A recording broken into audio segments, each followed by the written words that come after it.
Are you looking to take your personal finances to the next level? Well, you're in the right place. Welcome to the Monday Money Tip Podcast, presented by I Was Broke, Now I'm Not, with your host, Joseph Sangle. Well, welcome to the Monday Money Tip Podcast, presented by I Was Broke, Now I'm Not. My name is Joseph Sangle, fired up to help you in your money journey.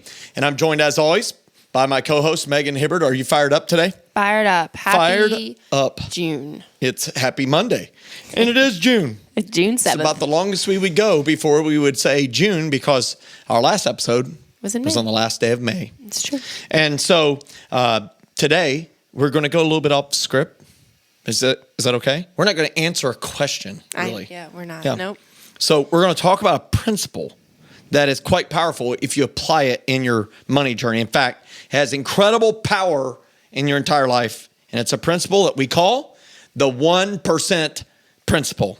And so it's going to be a lot of fun. Are you excited about talking about it? Yeah. So we hear this thing of percentages being shared a lot about the 1%ers, the 10%ers, the 20%ers, 5%. We hear percentages with taxes and everything. So we're going to talk about something that's really important. I don't think people really think about it. And I'm going to talk about it's math. We're going to talk about math. It's going to be awesome. And we're going to talk about practical application in your life. And I think it's going to be awesome. Yeah. So we're fired up for it. Yep. Don't tell people the word math and they're going to turn it off. Oh, okay. It's no math. We've done the math for you. There you So go. I think you'll really like it. Okay. That's awesome. But before we do that, you know what time it is? My favorite time of the podcast. Let's go. Now it's time to get caught up with our current money events.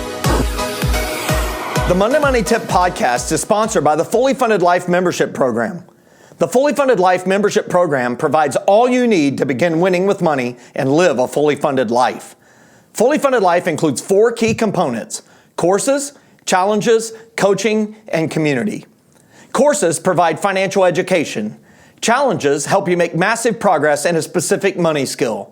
Coaching is provided by the Fully Funded Life Certified Coaches through open office hours held multiple times each month. All of the courses, challenges, and coaching results in an outstanding community that help equip, motivate, and encourage you to take your next financial steps toward your fully funded life. Fully Funded Life. Courses, challenges, coaching, community. All that's missing is you. Learn more and receive a special offer for Monday Money Tip listeners today at fullyfunded.life/MMT. That's www.fullyfunded.life/MMT. So it's the current events section today. Current money events section. And today is Jenn and I's 24th wedding anniversary. Congratulations. Why are you making that face? That's 20. I'm old. That means we're old. I mean, we got married when we were 12. It's really weird. They got married off by our parents. No, I'm joking. They let you do that. That's crazy. Yeah, it's kind of weird. I cannot believe it, frankly. It's just kind of unbelievable. I feel like you just went on your 20th trip, like your 20th anniversary trip. Yeah. So that's wild. Yeah. Those 4 years just... It went really fast. But anyhow, I thought for today's current money events, since today is Jenn and I's anniversary, I would share 5 money lessons we've learned. Did you get her something? Huh? Of course I got her something. That's Are you good. kidding me? I'm not. Oh. Does she like flowers? Is she like a flower? She does like flowers. She you know, we don't make it a big deal if we don't get a big thing. We want it to be meaningful. Mm-hmm. So sometimes it's like a blowout type gift, and sometimes it's, you know, kind of a smaller gift. I remember one that was really meaningful, that it was actually I put a little treasure hunt through the house, and it ended up with an iPod. Remember when they were new? I do, yeah. And it was the small, when they had made them smaller. The Nano. And it had the little black and white screen where you could scroll, and it had the wheel. Oh, yeah. She's never thrown it away because it meant so much. When she found it, she could not believe it. I think awesome. I still have my iPod Nano. You can't throw it away. They're beautiful. Yeah. They were really beautifully designed, and they work, and it's just awesome. And I'm kind of mournful that, you know, we moved on. We moved on. Because it's such a good gift. Moved on. But, you know, I don't want to go back, but I'm mournful that we moved on. Is that weird? Anyhow, 5 money lessons we've learned. Maybe that's a 6th one is you got to move on, but I don't know. Not from that, but from bad things like new technology. Anyhow, number 1, a safe Number one, a saver helps ensure you show up at retirement with some money, but a spender makes sure you have fun along the way. That's right. That's a lesson I've learned. And so my bride is the reason why we put together a budget. Mm-hmm. She is the reason why we followed the budget. She is the reason why we have most of the time stuck to the budget very well. But I am the revenue getter. That's my talent, because I'm a spender, somehow I become a getter. So I do the getting and she does the saving. And together it works. Yeah. And I make sure that we have some fun along the way, and it's really great. The second lesson is that I've learned is a budget is your friend. It's your marriage's friend, not your enemy. So don't use the budget as a weapon. The budget can be used as a weapon. You know, the big challenge of somebody who follows what we teach, or Dave Ramsey teach, or Susie Orman teaches, or, you know, they find their financial teacher kind of speaks their language and they really get down with, is they can weaponize that person, that instructor, that teacher, that mentor. Well, Dave says, Joe says, Megan said on the podcast, right? Susie Orman says, and their spouse is really sick and tired of hearing what that person says. Yeah, they right? don't care. And they use it, and they make the budget a weapon. Yeah. Right? And they make it always say no. And so what we had to realize is, hey, this is a tool that helps us move forward towards our shared and individual dreams together. And that's very helpful. A third thing that I learned is saying no right now does not mean saying no forever. And that's really important with money, is sometimes the dream can seem so far off financially speaking, right? I remember we were going to pay off our house in 2013, January, and we were going to reward ourselves by going to Hawaii. That was our reward for our little family of 4, 2 kids, 10 years apart. We'd finally got our second little child, and he was kind of 3.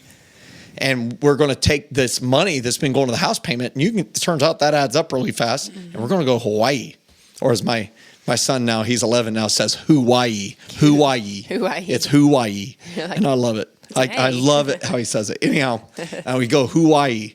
And anyhow, 10 days after we paid off the house, we found out we were pregnant again. Hawaii Had to wait. went away. And it seemed so sad. We had to say no to that. And now we've been to Hawaii. I've been to Hawaii 5 times. My bride has been there twice. I've taken my oldest daughter there once. My son, his 11, has not been to Hawaii yet. But he was only 3 then anyhow.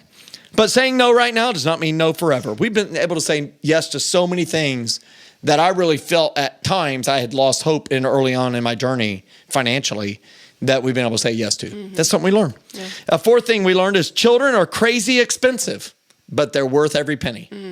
And have you learned that with Logan already? Is he crazy expensive? He is. Have you spent a lot of money on him? Yes. Do you plan to spend more? Yeah. Yeah. Does he grow like a weed? Yes. He does. Yeah. I'm thankful for hand-me-downs. There we go. That's awesome. And they're crazy expensive. I mean, you know, you may have a destructive child. My son is a destructive child, breaks everything, spray paints things, you know, smashes things, rides on things, thinks they're horses, swings on doors. You know, it's unbelievable. Eats random things, injures himself. But here's what I know. They're crazy expensive, but they're worth it. Okay. I mean, the alternative is you don't have kids and you have no craziness in your life. And everybody needs some crazy. And number 5, love is a great stabilizer in life.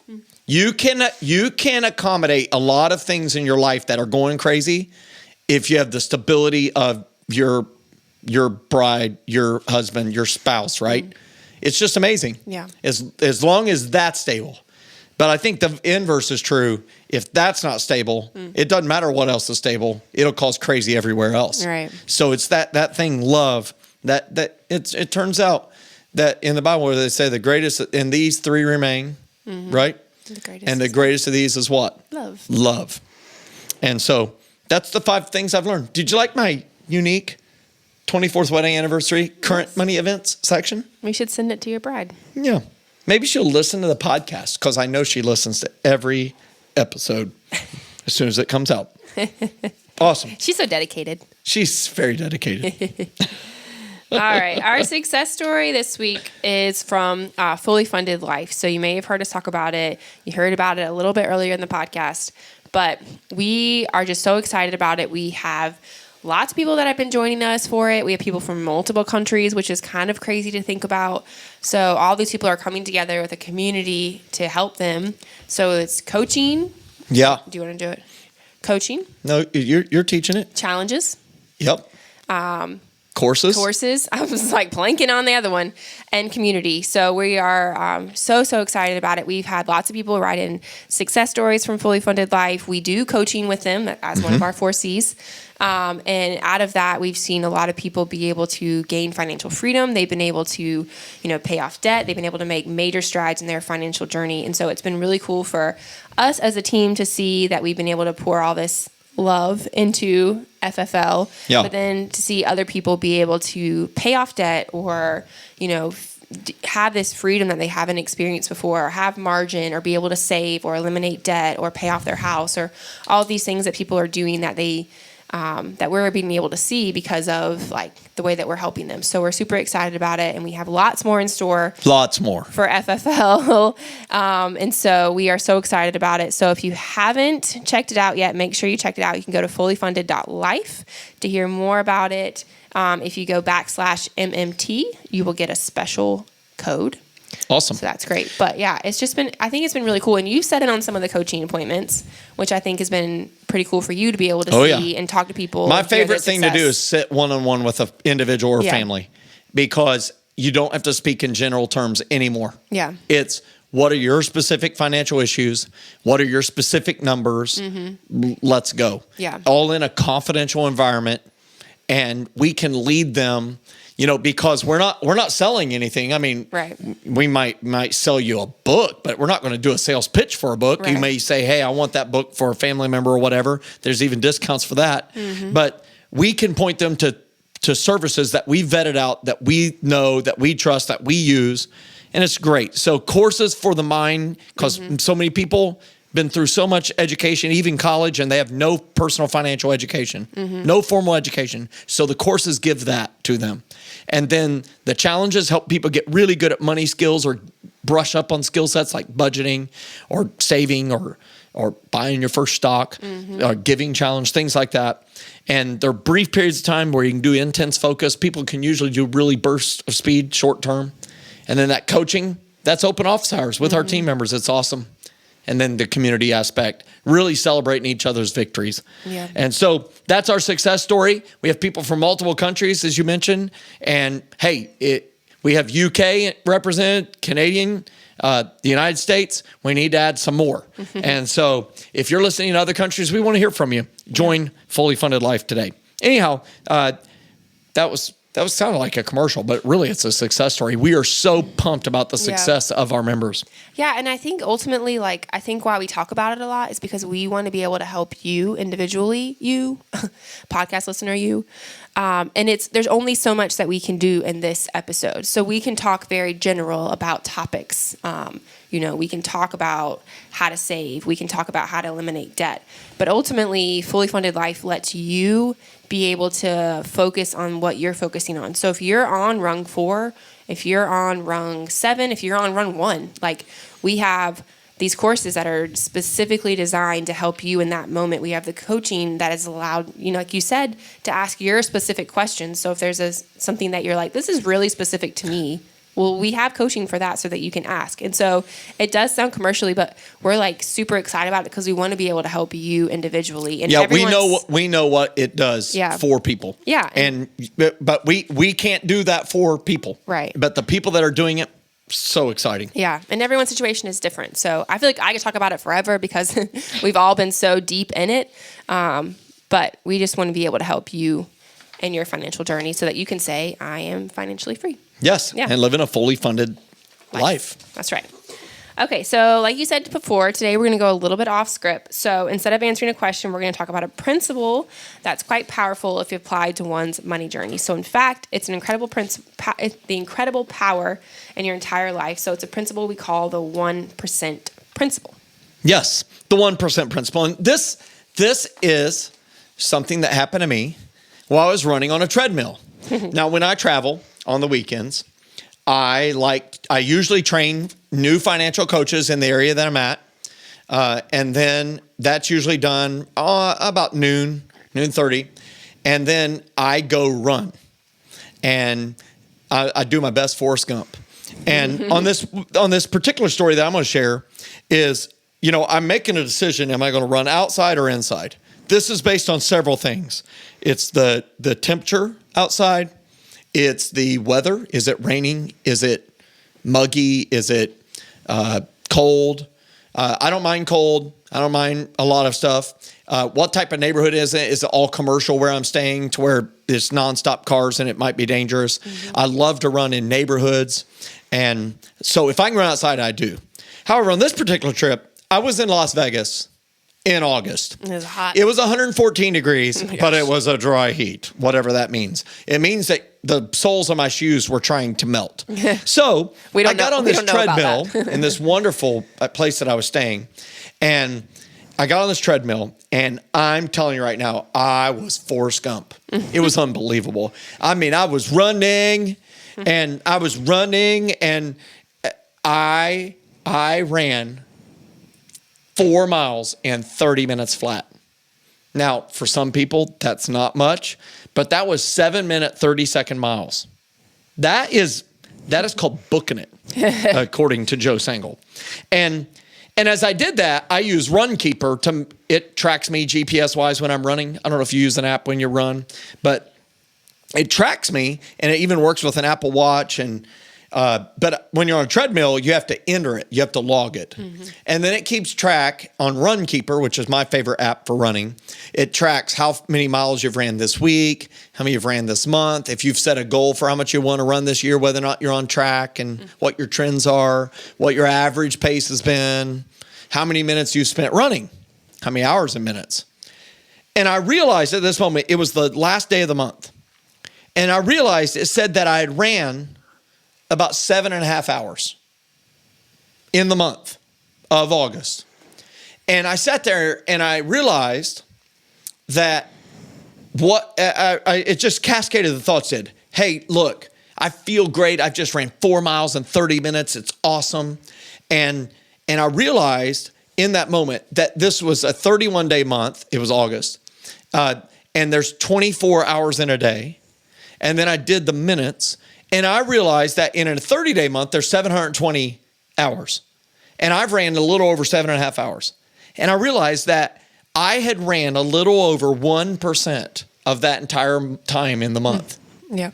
But this is where the cascading thought came, that what I had done with what I had chosen to do, it's a choice, what I had forced myself to do, that I'd self-motivated myself to do, I had ran in 1% of my time, greatly affected how I felt the other 99% of the time. Right? So, yes, I have to eat right, all that stuff, and that's a challenge for me. Because McDonald's, McDoubles, you love McDonald's. Coca-Cola.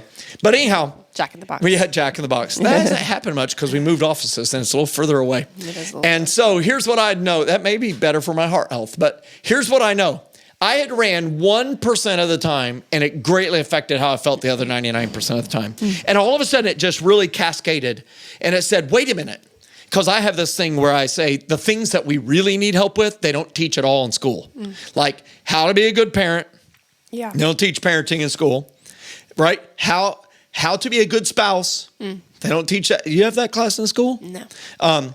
How to be healthy spiritually. Did they teach that in school? No, okay. And how to be good at your money, right? Yeah. That's it. And then how to be physically fit. They taught a little bit of that in physical education, a little bit. Yeah. 5, but they didn't teach you habits to live by every day. Yeah. And that's 5 areas that really will derail people's lives. Their physical fitness will derail them, or their marriage will derail them, or their parenting will derail them, or their money will derail them, or they'll be derailed spiritually. And I said, what if I spent 1% of my time on each of those 5 things every month?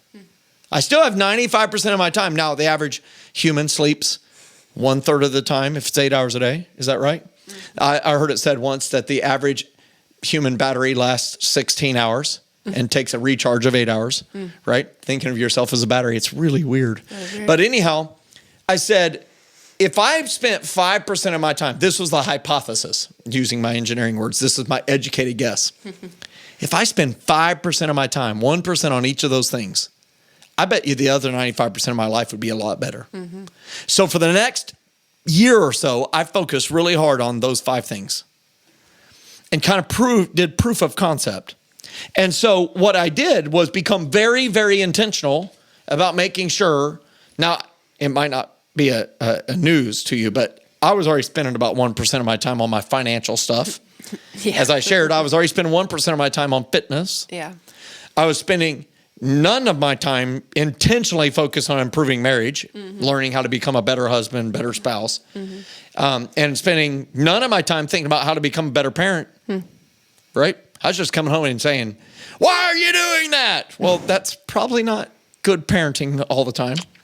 You know, your vein popping out of your head. I've told you once, I've told you 100 times, you're turning into your parents, right? Why? Because I'm not intentionally educating myself. Yeah. And then what if I spent 1% of my time in prayer, meditation, reading the word? And so I would just ask you the question, podcast listeners. What if you spent 1% of your time focused on your personal finances? Some aspect of personal finances. What if you did that? On saving? On earning more, on investing, on debt, budgeting, meeting with investment advisor, whatever it is, it all qualifies. Here's the hypothesis. Now I've proved it in my life. If you do that, the other 99% will be amazing.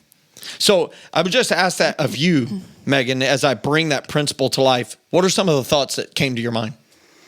Yeah, we've tried to be intentional with our time about how we spend it. And I mean, it's easy. We have a toddler and it's easy for time to get away from us. And so we are intentional. I know I've shared this before, but like we both get up early and we both work out and then we both read. And we try to do all of those things before Logan wakes up, because if not, then they just don't happen. And so we try to set our alarm and, do things like that. So help that us are explain this habit. The Hibbert household, when's the alarms go off? Typically. Well, my husband is an early riser, so he gets up before his alarm goes off. So he's usually up about 5:30, and I get up at 6. And he goes and works out with a buddy that lives in our neighborhood, and then I work out at our house, and then he comes home and we both read. And so you go to bed at like 7 p.m.? No, we should. Recently, it's been like 10:30 or 11. But okay. So, but you're doing intentional stuff, right? To take care of physical fitness, spiritual reading, spiritual growth, and then you have the rest of your day. Yeah. Right? So we would like to be in bed by like 9:30. Yeah. Just because we're tired. I can imagine. But sometimes it happens, sometimes it doesn't. But then also we try to be intentional with our evenings. So we try to, on Sunday, the main goal is to plan out our week. So what are we going to do different nights? Who are we going to invite over for dinner? What are we going to eat? So that when I go to the grocery store on Monday, I know. So we try to be really intentional with our planning, because if not, it's easy to get to the end of the week, end of the month, end of the year, and be like, what just happened? There we go. Yeah. So intentional living. Yeah. So I think it's awesome. You mentioned something.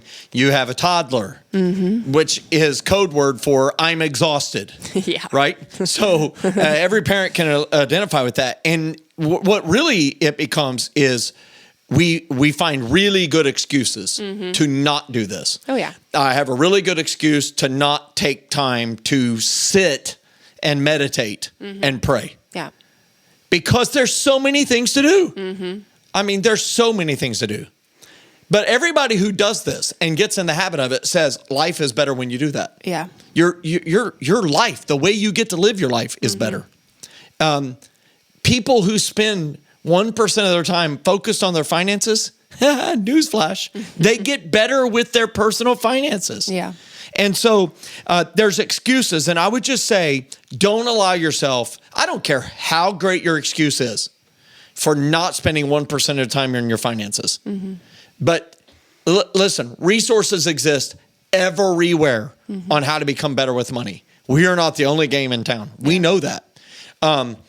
We like our focus on the people. We like our free tools. We like all the things, we have all our things that we think are distinctive. But you can go on a YouTube video and search help with my budget, help with investing, help with buying stock, help with buying cryptocurrency. What is cryptocurrency? None of them are helpful. But here's what I would just tell you. Don't let excuses prevent you from spending the time. Yeah. In fact, that may be your first step towards spending your 1% is identifying the excuses you keep telling yourself. Megan tells me that you can actually get up at 5:30 a.m., which is very challenging for Joe Sangle. Hey, right now it's light.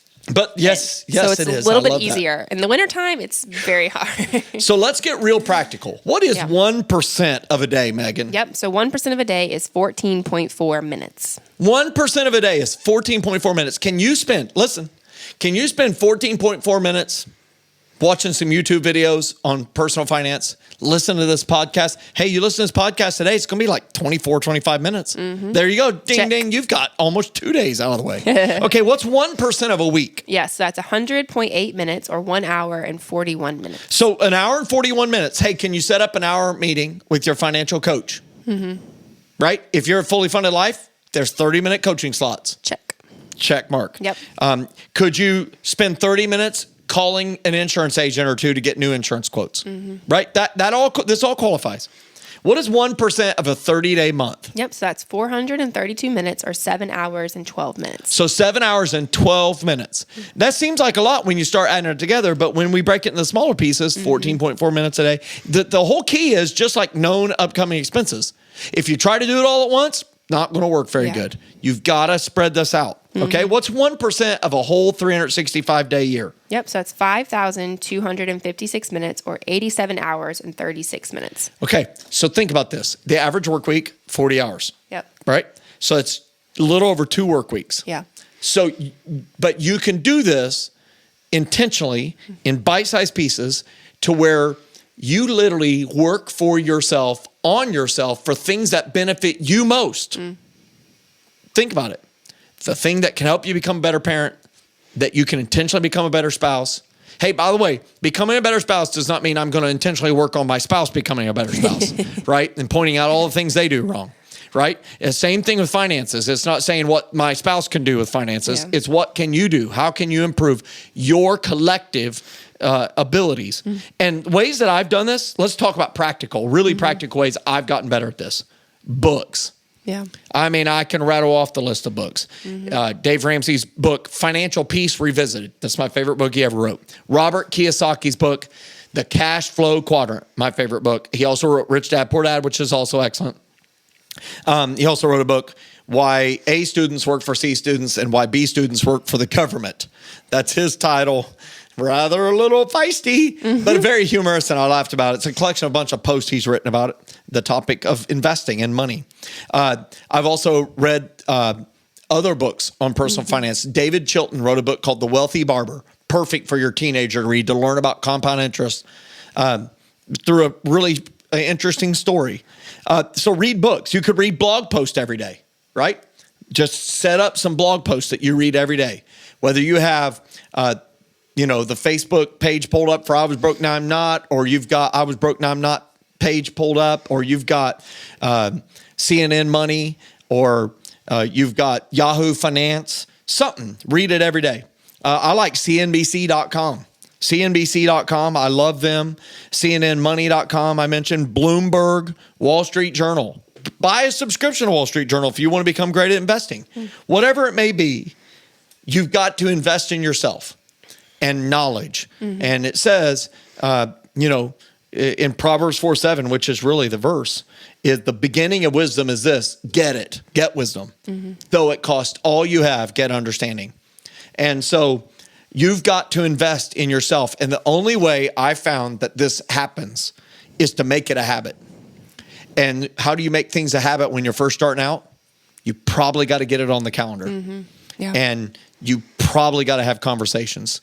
So how have you kind of, when you first got married, did you and Jordan say, hey, we're going to get married in 2.4 years, have a child, and then we're going to wake up at 5:30 and I'm going to wake up at 6, right? No. This is something you've created over time that works for you. Yeah. So kind of how did you land there? How did you get there on on spending that % of your time on fitness, on spiritual development, financial meetings? Yeah. So I mean, we've gotten up early on and off, but I would say probably like August, September of last year. We were all in the thick of COVID and everyone's at home, and we just needed like an outlet, like to work out and like feel better. Because I feel like we all gained the COVID weight. I don't know. I did at least. But and then I feel like with COVID, your brain just like, we're all going to have like PTSD from it because it just did all this. The whole world. Everything to people that you just don't know and you don't think about. And so for us, we just needed we needed rhythm and we needed routine. And for us, my son thrives on a routine. So he's very routine oriented. If you break the routine, he knows it and he's not happy. And so for us, it was like, okay, this is the routine we're going to get into. And so for us, it was this moment where we're like, we need to work out. The only time we have is early in the morning or after we put Logan down at night. And I've tried to work out at night and it's just not my thing. I'm just I'm tired. I'm not going to do it. So for us, it was the morning. And so we just created this habit where we get up early and my alarm is set on my phone every day, Monday through Friday. It just automatically goes off. I don't have to think about it. I don't set it every night. And so it was just like... But I like your habit. Yeah. So we just created that habit of, okay, this is what we're going to do. And I think for us, it was prioritizing the things that mattered. So for us, spending time in the Word and working out were two things that we really wanted to prioritize. And we really wanted to make sure happened every day or most days for the working out part. But, and so for us, that was, okay, if we're going to make this happen, then we have to do it first thing in the morning. And so we had to, Logan wakes up at this time. So we had to back everything up to, okay, what does that mean? What time does that mean for us? So do I like when my alarm goes off? No. But do I get up? Yes. Do I hit snooze? No. I make the conscious choice that morning to get up because I know I'm going to feel better physically and then I'm going to feel better spiritually and mentally because I've invested in that time. Yeah. So for us, it was the effects of how we feel afterwards were worth it. The word of the day, if we were having a word of the day from what you just said, is intentional. Oh, yeah. You became very intentional. And we all, as humans, veer towards procrastination, laziness. And I love the verse in the Bible that says, a little sleeping, a little folding of the hands to rest, and poverty will come upon you like an armed man or something like that. I didn't quote it exactly. But it's just really, just a warning against just flippantly rolling through life. Yeah. Intentional. And so that's awesome. So I just really encourage you this week, how could you spend 14.4 minutes a day? How could you, at the end of this week, look back and say, I spent 1 hour and 41 minutes on personal finance stuff? How can you systematize it to where it's on your counter? It just happens. Yeah. Like your alarm goes off every morning on those weekdays. And so I encourage you to do that. And if you do that, I'm confident you will exit this next year hugely changing your finances. And while you're at it, hey, if you're married, think about 1% on becoming a better spouse. If you're a parent, becoming a better parent, spiritual growth, physical fitness. You do all 5 of those, your life, the other 95%, is going to be much better. Yep. Awesome. So tell about what we're going to talk about in episode 154. Yes. So next we're going to talk about auto and home insurance. Yes. What an exciting topic. That will bring them in, won't it? We tend to make boring topics exciting, though. There we go. Tune in. I will tell you, this is the one people save the most money on. Oh, yes. Yep. So what should they do if they liked today's episode? Yep. So if you liked today's episode, make sure to comment, leave a review, like it. Those ratings and reviews help us. It helps us to get our podcast to other people who could benefit. So make sure if you found this episode beneficial and you're thinking, hey, I can use this topic and this principle, I need to share it with a friend, make sure you share it with your friend. That would be a great honor for us to share it with them and hopefully that we can help them on their money journey. Awesome. Yeah. Hey, go live the 1%, be the 1%er. Have a great week. Thanks so much for listening to this episode of the Monday Money Tip Podcast, presented by I Was Broke, Now I'm Not. If you enjoyed today's episode, please leave a review and subscribe. And for more great content and to stay up to date, visit iwbnin.com. We'll catch you next time.